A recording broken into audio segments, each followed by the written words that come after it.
ಬೀಳ್ತಾಳೆ ಅಂತ ಗೊತ್ತಿದ್ರುವೆ ನಾನೇ ಅವಳನ್ನ ಬಾವಿಗೆ ತಳ್ಳಿವ್ನಿ. ಸೈಕಲ್ ಕಲ್ಸಕ್ಕೆ ಕಾಲ್ ಗಾಯ ಆದ್ರೂ ಪರವಾಗಿಲ್ಲ ಅಂತ ನಾನು ಕೈ ಬಿಟ್ಟು ಕಲ್ಸಿವ್ನಿ. ಆದ್ರೆ ಈಗ ಅವಳಿಗೆ ಅದ್ಯಾವ ಪಾಠ ಕಲ್ಸಕ್ಕೆ ಈಟೊಂದು ನೋವು ಕೊಡ್ತಾ ಇದೆಯಾ ದೇವ್ರೆ? ಎಲ್ಲಾರು ಅವಳು ವಿರುದ್ಧವಾಗಿ ಅವ್ರೆ. ನನ್ ಮಗಿ ಸ್ಯಾನೆ ಕಷ್ಟ ಅನುಭವಿಸ್ತಾವಳೆ. ಇಂಥ ಸಮಯದಾಗೂ ಆಗೋದೆಲ್ಲ ಒಳ್ಳೇದಕ್ಕೆ ಅಂತ ಸಮಾಧಾನ ಮಾಡ್ಕೊಳ್ಳಕ್ಕೆ ನನ್ನಿಂದ ಆಯ್ತಾ ಇಲ್ಲ. ನನ್ ಕಂದಂಗೆ ಏನು ಆಗದೆ ಇರಂಗೆ ನೋಡ್ಕೊಳಕ್ಕಿರೋದು ಈಗ ನೀನ್ ಮಾತ್ರ. ಮಂಗಳಮ್ಮ, ಅಳ್ತಾ ಇದ್ದೀರಾ? ನೀವು ತುಂಬಾನೇ ಬೇಜಾರಲ್ಲಿದ್ದೀರಾ. ಇತ್ತೀಚೆಗಂತೂ ನಾನು ನೋಡ್ತಾನೆ ಇದ್ದೀನಿ, ಏನೋ ಮನಸ್ಸಿನಲ್ಲಿ ಇಟ್ಕೊಂಡು ತುಂಬಾನೇ ಕೊರಗ್ತಾ ಇದ್ದೀರಾ. ಏನಾಯ್ತು ಮಂಗಳಮ್ಮ?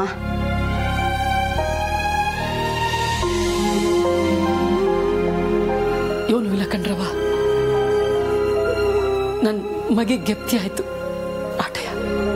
ಅಯ್ಯೋ, ಅದಕ್ಕೆ ಯಾಕೆ ಕಳ್ತಿದ್ದೀರಿ? ನಿಮ್ಮ ಮಗಳು ಎಲ್ಲೇ ಇರಲಿ ಚೆನ್ನಾಗಿರ್ತಾಳೆ. ನಿಮ್ಮ ಒಳ್ಳೆ ಮನಸ್ಸಿಗೆ ನಿಮ್ಮ ಮಗಳಿಗೆ ಯಾವತ್ತೂ ಕೆಟ್ಟದಾಗಲ್ಲ ಮಂಗಳಮ್ಮ. ಮನಸ್ಸನ್ನ ಕೆಡಿಸ್ಕೋಬೇಡಿ. ಇದಕ್ಕೆ ನಂಗೊಂದು ಪರಿಹಾರ ಇದೆ. ಯೋನವ, ದೇವಸ್ಥಾನಕ್ಕೆ ಹೋಗೋಣ, ಮನಸ್ಸಿಗೆ ರಿಲ್ಯಾಕ್ಸ್ ಆಗುತ್ತೆ. ಹಾಗೆ ನಿಮ್ಮ ಮಗಳಿಗೂ ದೇವ್ರ ಹತ್ರ ಕೇಳ್ಕೊಂಬಂದ ಹಾಗೆ ಆಗುತ್ತೆ. ನಾನು ಬರ್ತೀನಿ. ಹೇಗಿದ್ರು ರಿಷಿನೂ ಮನೆಗೆ ಬಂದಿದ್ದಾನೆ. ರಿಷಿಗೂ ನಿಮ್ಮ ಮಗಳಿಗೂ ಇಬ್ರಿಗೂ ಒಳ್ಳೇದಾಗ್ಲಿ ಅಂತ ದೇವ್ರ ಹತ್ರ ಕೇಳ್ಕೊಂಬರೋಣ. ಸರಿ ಕಣ್ರವ.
ನನ್ನನ್ನು ಕ್ಷಮಿಸ್ಬಿಡು ಕಮಲಿ. ವಿಧಿ ಇಷ್ಟು ಕ್ರೂರವಾಗಿರುತ್ತೆ ಅಂತ ನಾನು ಅನ್ಕೊಂಡಿರ್ಲಿಲ್ಲ. ಕೊಟ್ಟ ಮಾತು ಖಡ್ಗಕ್ಕಿಂತ ಹರಿತ ಅಂತಾರೆ. ಈ ಹಿಂದೆ ನಾನು ಆಡಿರೋ ಮಾತು ಇವತ್ತು ನಿನ್ನನ್ನು ಈ ಮನೆಯಿಂದ ಕತ್ತರಿಸಿ ದೂರ ಮಾಡ್ತಿದೆ. ಕ್ಷಮಿಸ್ಬಿಡು ಕಮಲಿ, ದಯವಿಟ್ಟು ನನ್ನ ಕ್ಷಮಿಸ್ಬಿಡು.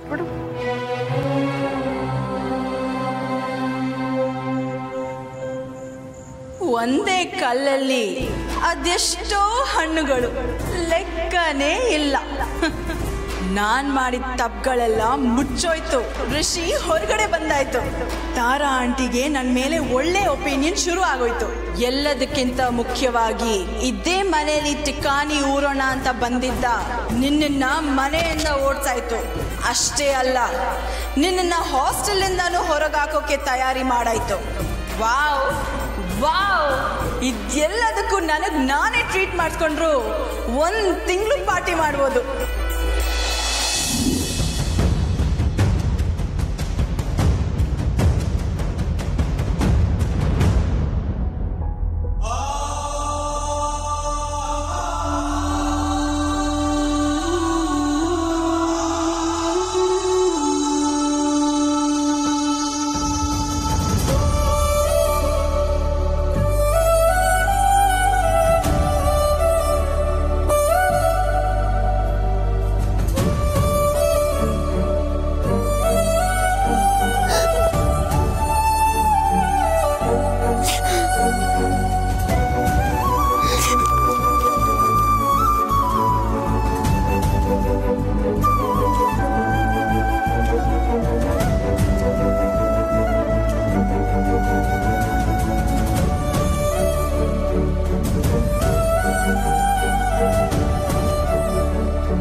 ತಾನೇ ಕರ್ಕೊಂಡು ಹೋಗಿದ್ದು. ರಾಕ್ಷಸಿ ಆಡಿದ್ದೆ ಆಟ ಅವಳೇ ತೆಪ್ ಮಾಡಿ ಅದನ್ನ ಅವಳೇ ನಮ್ಯಾಕ್ ಹಾಕಿ ಈಗ ಅವಳೇ ನಮ್ನ ಮನೆಯಿಂದ ಆಚೆ ಹಾಕಿದ್ಲು. ಕಮಲೆ, ಅವಳು ಮಾಡಿದಕ್ಕೆಲ್ಲ ನಾವೇ ಶಿಕ್ಷೆ ಕೊಡ್ಬೇಕು. ಈಗ್ಲೇ ಹೇಳ್ತೀವ್ನಿ.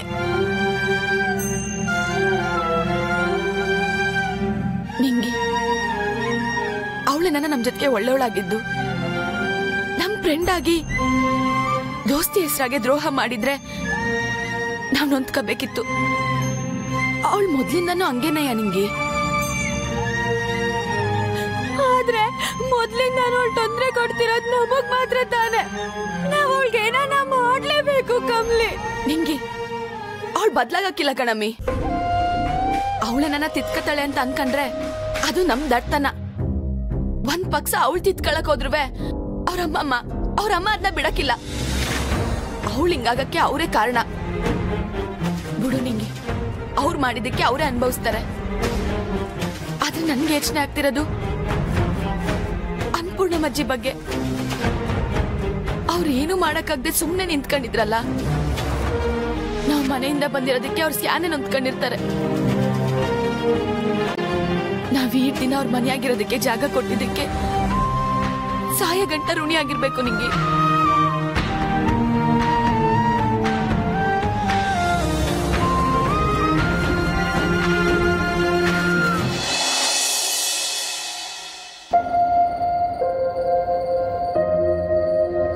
ಅಣ್ಣ, ಹಾಸ್ಪಿಟಲ್ಗೆ ಇಷ್ಟೊತ್ತಲ್ಲಿ ಹೋಗ್ಲೇಬೇಕಾ? ನಾಳೆ ಹೋಗ್ಬೋದಲ್ಲ? ಇಲ್ಲ ರಚನಾ, ನಾನು ಶಂಭುನ ನೋಡ್ಲೇಬೇಕು. ಅವನಿಂಥ ಪರಿಸ್ಥಿತಿಲೂ ನನ್ನ ಕಾಪಾಡೋದಕ್ಕೋಸ್ಕರ ಆ ವಿಡಿಯೋ ಮಾಡಿ ಕಳಿಸಿದ್ದಾನೆ. ಅವನು ಹಾಗೆ ಮಾಡಿಲ್ಲ ಅಂದಿದ್ದಿದ್ರೆ ನಾನು ಆ ಕೇಸಿಂದ ಹೊರಗೆ ಬರೋದಕ್ಕಾಗ್ತಾನೆ ಇರಲಿಲ್ಲ. ಅವನ್ನ ನೋಡಿ ಒಂದು ಥ್ಯಾಂಕ್ಸ್ ಹೇಳೋದು ನನ್ನ ಕರ್ತವ್ಯ ಅಲ್ವಾ?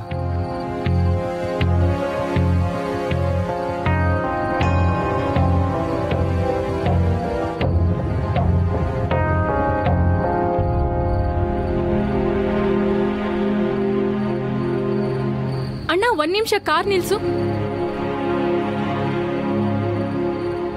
ಏನಾಯ್ತು ರಚನಾ? ಅಣ್ಣ, ಕಮ್ಲಿ ನಿಂಗೆ ಹೋಗ್ತಿದ್ದಾರೆ. ಇಷ್ಟೊತ್ನಲ್ಲ? ಅದೇ ನಂಗೂ ಗೊತ್ತಾಗ್ತಿಲ್ಲ. ಬಾ, ಏನು ಅಂತ ಕೇಳೋಣ.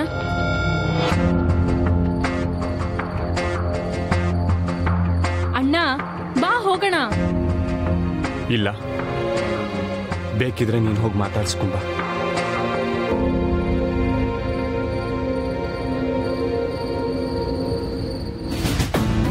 ಕಮ್ಲಿ, ಕಮ್ಲಿ,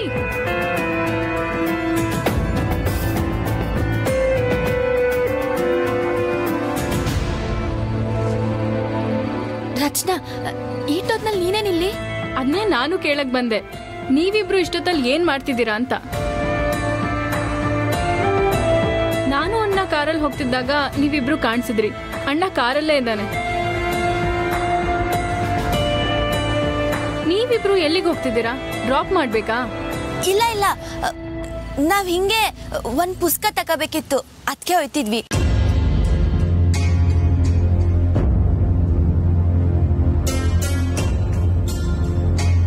ನೀವ್ ಒಳ್ಳೆ ರಚನಾ, ನಾವು ಹೋಯ್ತೀವಿ. ಪಕ್ಕನಾ? ಹೂ ರಚನಾ, ರಿಷಿ ಸರ್ ಕಾಯ್ತಿರ್ಬೇಕೇನೋ, ನೀನ್ ನಡಿ. ಸರಿ, ಸಿಗೋಣ. ಹುಷಾರು. ಬಾಯ್.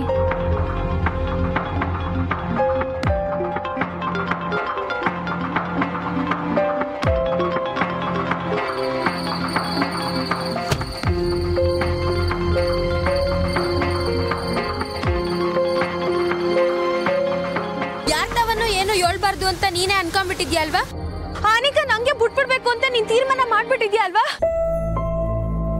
ನಾವ್ ರಚನಂತವ ಹೇಳಿದ್ರೆ ವಿಷಯ ರಿಷಿ ಸರ್ಗೂ ಗೊತ್ತಾಗದು. ಮತ್ತೆ ಎಲ್ರಿಗೂ ಗೊತ್ತಾದ್ರೆ ನಾವ್ ಇನ್ನೇನೋ ನಾಟಕ ಮಾಡ್ತಿದೀವಿ ಅಂತ ಅನ್ಕೋತಾರೆ. ಬೇಡ ನಿಂಗೆ, ಬಾ.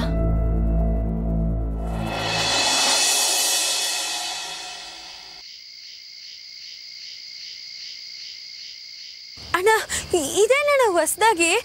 ನಾವು ಇದೇ ಹಾಸ್ಲವ್ರಲ್ವಾ? ಅದ್ ನಿಮ್ಗೆ ಗೊತ್ತು ತಾನೆ, ಯಾಕೆ ನಮ್ಮನ್ನ ಒಳಗ್ ಬಿಡಕ್ಕಿಲ್ಲ ಅಂತೀರಾ? ಇಷ್ಟು ದಿನದ ವಿಷಯ ಬೇರೆ ಕಣಮ್ಮ, ಇವತ್ತು ಬಿಡಂಗಿಲ್ಲ.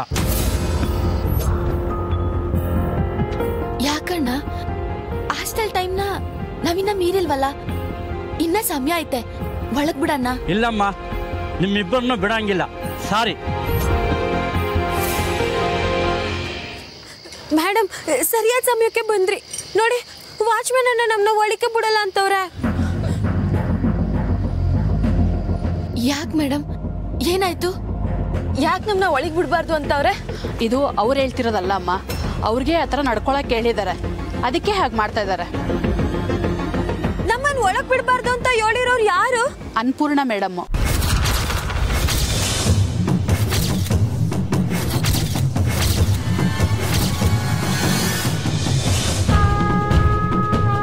ಅನ್ನಪೂರ್ಣಜ್ಜಿ ಹಂಗೆ ಹೇಳಿದ್ರಾ? ಇಲ್ಲ, ಅವ್ರ ಹಂಗೆ ಹೇಳಿರಕ್ಕಿಲ್ಲ ಕಮ್ಲಿ. ನಾವು ಅಜ್ಜಿನ ಕೇಳುಮ. ನೀನ್ ಫೋನ್ ಮಾಡು ಕಮ್ಲಿ, ಬಾ ಹೋಗುಮ್ಮ. ಬ್ಯಾಡ ನಿಂಗೆ, ಅಜ್ಜಿ ಹೇಳೋರೆ ಅಂದ್ರೆ ಅವ್ರನ್ನ ತಿರ್ಗಾ ಪ್ರಶ್ನೆ ಮಾಡೋದ್ ಬ್ಯಾಡ. ನಡಿ, ನಾವಿಲ್ಲಿಂದ ಹೋಗುಮ. ನಡಿ ನಿಂಗೆ.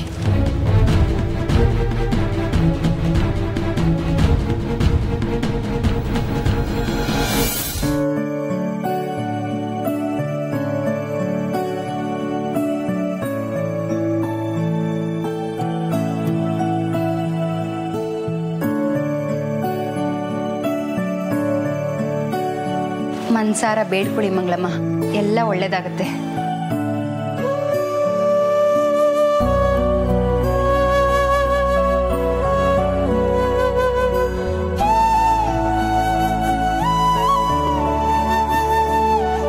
ಬನ್ನಿ, ಪ್ರದಕ್ಷಿಣೆ ಹಾಕಿ ಬರೋಣ.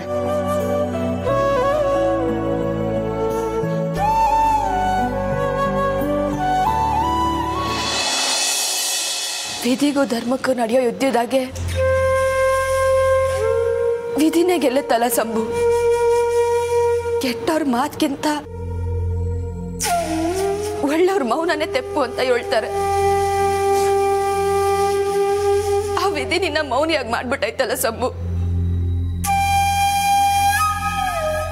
ನನ್ಗೇಟೇ ಕಷ್ಟ ಬಂದ್ರೂ ಪರವಾಗಿಲ್ಲ, ಅದನ್ನ ಎದುರಿಸಿ ನಾನು ಹೋರಾಡ್ತೀನಿ. ಆದ್ರೆ ಈಟೆಲ್ಲ ಆದ್ಮ್ಯಾಕು ನೀನಿನ್ನ ಹುಷಾರಾಗಿಲ್ವಲ್ಲ ಸಂಭು, ಅದನ್ನ ನಿನ್ನ ಸಹಿಸ್ಕೊಳಕ್ ಆಯ್ತಿಲ್ಲ.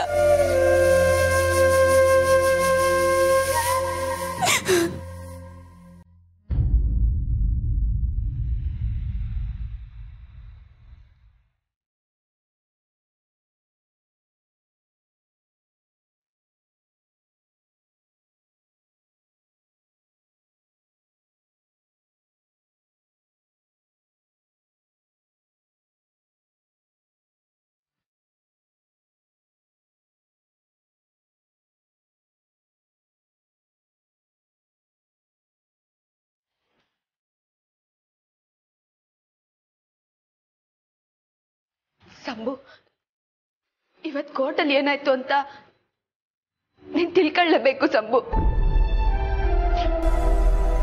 ನನ್ಗಲ್ಲಿ ದಿಟ ಹೇಳಕ್ಕೆ ಅವಕಾಶನೇ ಸಿಗ್ಲಿಲ್ಲ ಸಂಭು. ಈಗ ನೀನ್ ಕೇಳಿಸ್ಕೋಬೇಕು.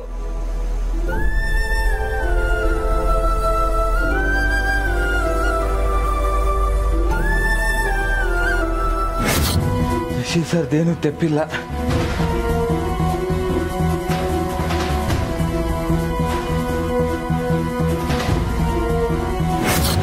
ಸರ್, ಇದನ್ನ ಸಂಭುಗ್ ಮಾತ್ರ ಅಲ್ಲ,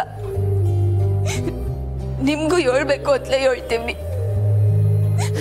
ನಾನು ಹೇಳ್ತಿರೋದೆಲ್ಲ ದಿಟ್ಟನೆಯ ಸರ್.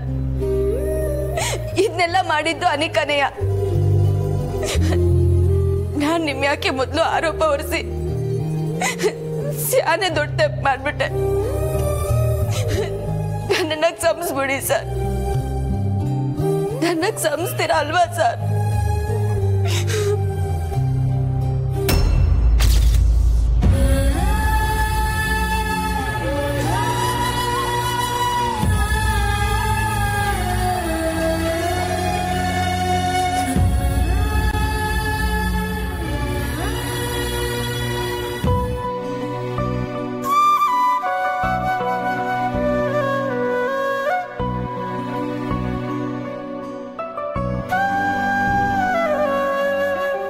ದ್ಯಾವ್ರೆ ನನ್ನ ಈ ಸಂಕಟನ ನಿನ್ ಬಿಟ್ರೆ ಇನ್ಯಾರಿಗೂ ಹೇಳೋಕ್ಕಾಗಕ್ಕಿಲ್ಲ. ನನ್ನ ಕಮ್ಲಿನ ಈಟ್ ದಿವಸ ಕಾಯ್ಕೊಂಡು ಬಂದಿರೋದು ನೀನು. ಅವಳು ಈಗಿರೋ ಪರಿಸ್ಥಿತಿಲಿ ನಿನ್ನ ನೆರವು ಸ್ಯಾನೆ ಬೇಕಾಯ್ತದೆ ದ್ಯಾವ್ರೆ. ನನ್ನ ಮಗಳು ಕಣ್ಮುಂದೆ ಬಂದ್ರೂ ಹೋಗಿ ಮಾತಾಡ್ಸೋ ಭಾಗ್ಯ ನನ್ಗಿಂದಂಗೆ ಆಗೈತೆ. ಇನ್ನ ಅವಳು ನೋವಲ್ಲಿ ಭಾಗ್ಯ ಆಗದು ಹೆಂಗೆ? ನೀನೇ ಅವಳನ್ನ ನೋಡ್ಕೋಬೇಕು.